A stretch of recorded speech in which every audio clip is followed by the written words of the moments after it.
Students, उम्मीद करता हूँ आप सारे खैरियत से होंगे। बच्चे बायो की क्लास का टाइम हुआ चाहते हैं। आज लेक्चर 5 है, यूनिट 1 है। टॉपिक जो आज हम लोग डिस्कस करेंगे वो करेंगे बच्चे कैरियर्स इन बायोलॉजी।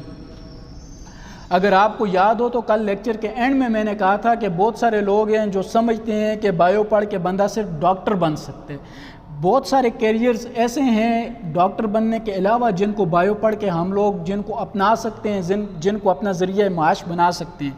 तो टॉपिक जो है बच्चे वो है आपके पास कैरियर्स इन बायोलॉजी और प्रोफेशंस इन बायोलॉजी, कि बायो के अंदर कौन कौन से कैरियर्स हम लोग अडॉप्ट कर सकते हैं आफ्टर कंप्लीटिंग आवर इंटर और एफएससी, और कौन कौन से प्रोफेशन हम लोग अडॉप्ट कर सकते हैं। आता नहीं है, लेकिन अमूमन अगर जिसको हम लोग कहते हैं कि अनप्रेडिक्टेबल पेपर बने तो फिर अमूमन ये शार्ट क्वेश्चन आ सकता है कि write down the any 5 carriers in biology. तो पहला जो है बच्चे जो आपकी बुक में लिखा हुआ है वो लिखा हुआ है मेडिसिन एंड सर्जरी। अब मेडिसन और सर्जरी से मुराद क्या चीज़ है बच्चे? तो हम लोग सिंपल कहते हैं कि ये आपके पास क्या चीज़ है। मेडिसन और सर्जरी से मुराद आ गया आपके पास जी MBBS बच्चे। अब MBBS, अब देखें इसको दो पार्ट्स में तोड़ दें, MB को अलग कर दें और BS को अलग कर दें। MB इसको अलग कर दें और BS को अलग कर दें। MB से मुराद आ गया आपके पास बैचलर्स ऑफ मेडिसिन्स, और फिर BS से मुराद आ गया आपके पास बैचलर्स ऑफ सर्जरी। तो इसका मतलब है MBBS के दो पार्ट्स होते हैं, मेडिसन और सर्जरी। जो मेडिसन्स वाले होते हैं इनका काम होता है कि ये डिफरेंट जो डिजीज़ होते हैं उनको डायग्नोस करके क्या करते हैं, जो पेशेंट होगा पेशेंट को क्या करते हैं, रिकमेंड करते हैं। क्या चीज़ रिकमेंड करते हैं बच्चे? आपके पास डिफरेंट मेडिसन्स, इनका काम होता है मेडिसन्स के साथ। आप लोग डॉक्टर के पास जाते हैं तो अमूमन लिखा होता है डॉक्टर ने कि स्पेशलाइजेशन इन मेडिसन, तो वो स्टार्ट में ये MBBS के 5 ईयर लगाते हैं, उसके बाद उसकी जो स्पेशलाइजेशन होती है वो मेडिसन्स में होती है। और जिस डॉक्टर ने ये लिखा होगा कि स्पेशलाइजेशन इन मेडिसन्स, वो कभी भी सर्जरी नहीं करेगा। पार्ट 2 की तरफ आ जाएं, सर्जरी की तरफ। अब बच्चे सर्जरी किसको कहते हैं? बॉडी का कोई भी डैमेज पार्ट है, किसी भी डैमेज पार्ट को जब हम लोग क्या करते हैं, कट करते हैं, या हम लोग क्या करते हैं, कट कर देते हैं, या कट करने के बाद उस डैमेज पार्ट को हम लोग रिप्लेस्ड कर देते हैं किसी हेल्दियर पार्ट के साथ, तो हम लोग जो टर्मिनोलॉजी, मेडिकल की टर्मिनोलॉजी यूज़ करेंगे उसको किसका नाम देंगे? सर्जरी का। अब बच्चे MBBS bachelors of medicine and bachelor of surgery, तो एक पार्ट आ गया मेडिसिन्स का। ये वो वाले लोग, ये वो वाले प्रोफेशनल्स या वो वाले डॉक्टर्स होते हैं जिनका काम होता है डिजीज़ को डायग्नोस करके पेशेंट को मेडिसिन रिकमेंड करना। सर्जरी वाले कौन से लोग होते हैं? इनका काम होता है इन डॉक्टर्स का, ये किसी भी डैमेज पार्ट को कट कर देते हैं और उस पार्ट को कट करने के बाद ये किसी भी हेल्दियर पार्ट के साथ, ये हेल्दी पार्ट के साथ क्या कर देते हैं बच्चे? रिप्लेस्ड कर देते हैं। हेल्दी पार्ट के साथ क्या कर देते हैं? रिप्लेस्ड। फॉर एग्जांपल मैं आपको एक एग्जांपल दे देता हूँ। एक शख्स, उसकी किडनी काम नहीं कर रही, जब किडनी काम नहीं करेंगे, किडनी को काटेंगे, न्यू किडनी को जब लगाएंगे तो हम लोग कहेंगे कि उसने सर्जरी करवाई है, किडनी ट्रांसप्लांट करवाई है। तो ये वाला प्रोफेशन जिसको ज़्यादातर लोग पसंद करते हैं, बायो पढ़ने के बाद FSC के बाद वो एक ईटा का टेस्ट देते हैं, वो कहते हैं कि हम लोग इस टेस्ट को पास करें और इस फील्ड में जाएँ जिसका नाम क्या है आपके पास? MBBS bachelors of medicine and bachelor of surgery. Clear बच्चे? नेक्स्ट प्रोफेशन जो है आपके पास आपकी बुक में डिस्कस किया गया है वो है फिशरीज़। अब फिशरीज़ का काम क्या होता है बच्चे? अब सबसे पहले तो आपको ये पता होना चाहिए कि फ़िशरीज़ में होता क्या है। इसकी स्टडी कंप्लीट होती है BS, मतलब BS फिशरीज़। अब बहुत सारी यूनिवर्सिटीज़ ऐसी हैं जो इस कोर्स को ऑफ़र करती हैं कि आप लोग अपने FSC के बाद, आफ्टर FSC के बाद आपका फील्ड नंबर 1 में MBBS में एडमिशन नहीं होता, आप BS इन फिशरीज़ कर दें।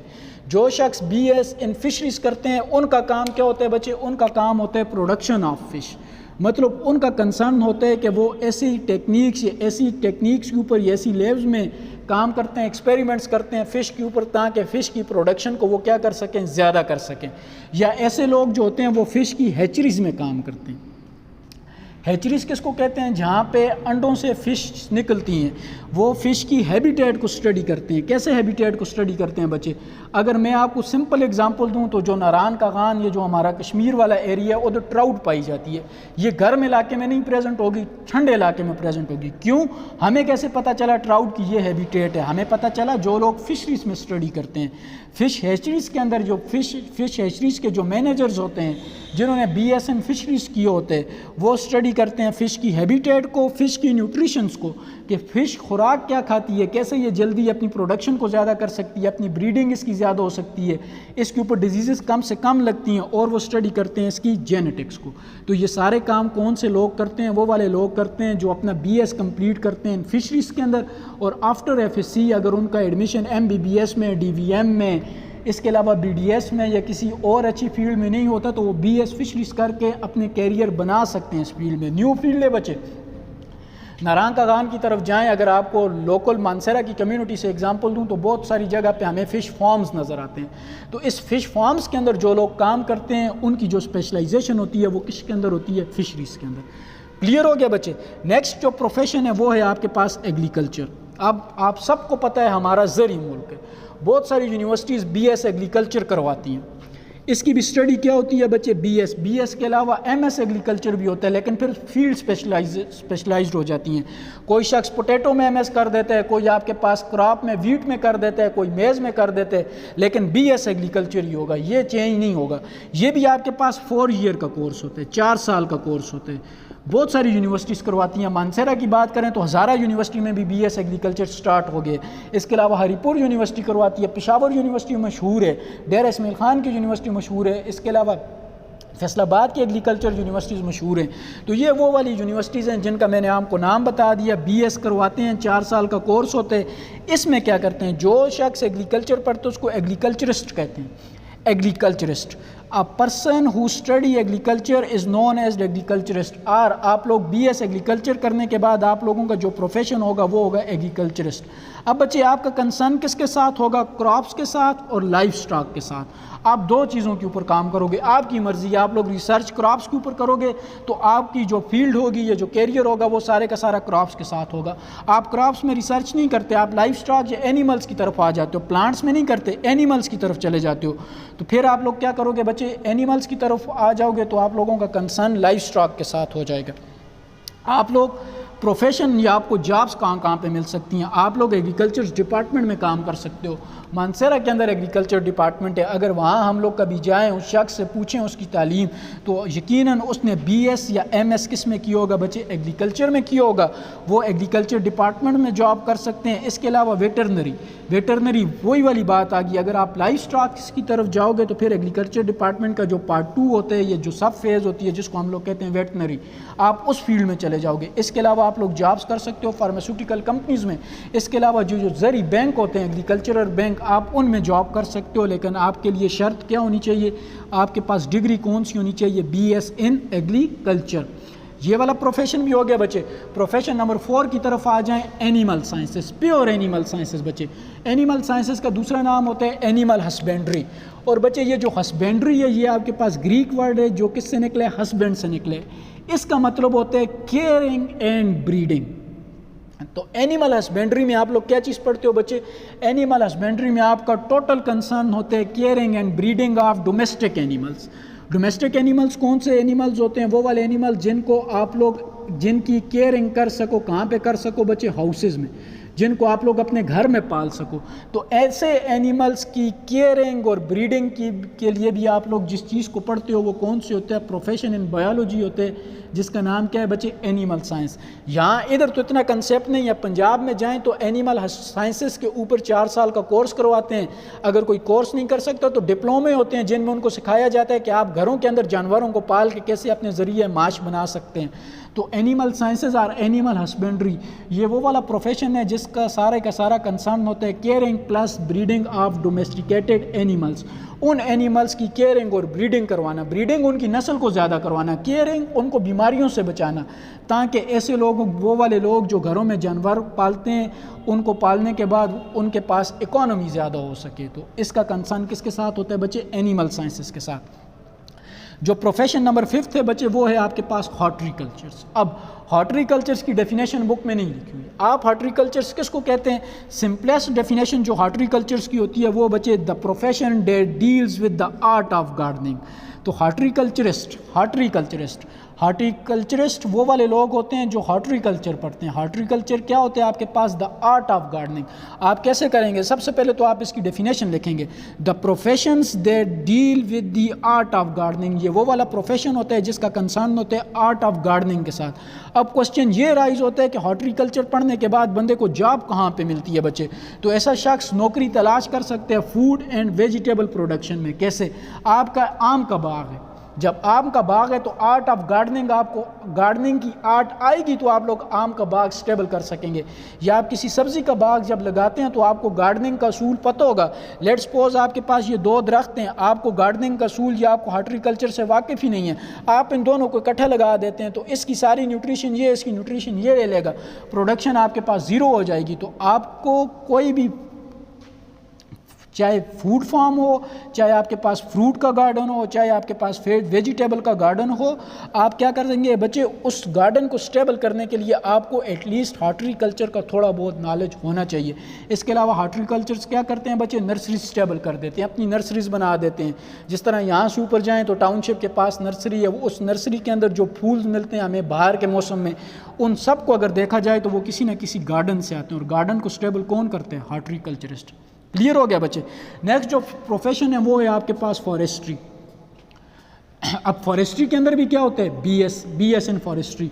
और केपी के अंदर जो पेशावर है, पेशावर यूनिवर्सिटी ये करवाती है बीएस फॉरेस्ट्री, और स्कूल ऑफ फॉरेस्ट्री है, एक अलग से फील्ड है स्कूल ऑफ फॉरेस्ट्री, वो आपके पास बीएस फॉरेस्ट्री करवाती है, 4 साल का कोर्स करवाती है। और इसमें सिखाते क्या हैं? इस प्रोफेशन को करने के बाद पहला असूल जो होता है वो होते हैं मैनेजिंग फॉरेस्ट के। आप फॉरेस्ट को कैसे मैनेज कर सकते हैं? अगर आप यहाँ मानसेरा से ऊपर जाएँ, बालाकोट से आगे नारायण कागान जाएँ तो हमें जंगलात नज़र आते हैं। इन जंगलात की केयरिंग, इनको मैनेज करने का काम किन लोगों के पास होता है? जिन्होंने अपनी बीएस कंप्लीट की होती है। किसके अंदर? फॉरेस्ट्री के अंदर। अब बच्चे इनका मकसद क्या होता है? ग्रोइंग फॉरेस्ट को ज़्यादा करना। क्यों फॉरेस्ट को ज़्यादा करना? आपको पता है जो टिम्बर या जो आपके पास फर्नीचर के लिए लकड़ी आती है या मुख्तलिफ कंस्ट्रक्शन इंडस्ट्रीज़ में जो लकड़ यूज़ होती है वो सारी की सारी कहाँ से आती है? फॉरेस्ट से। इसके अलावा जब आप फॉरेस्ट को स्टेबल करेंगे तो आप वाइल्ड लाइफ को हैबिटेट देंगे।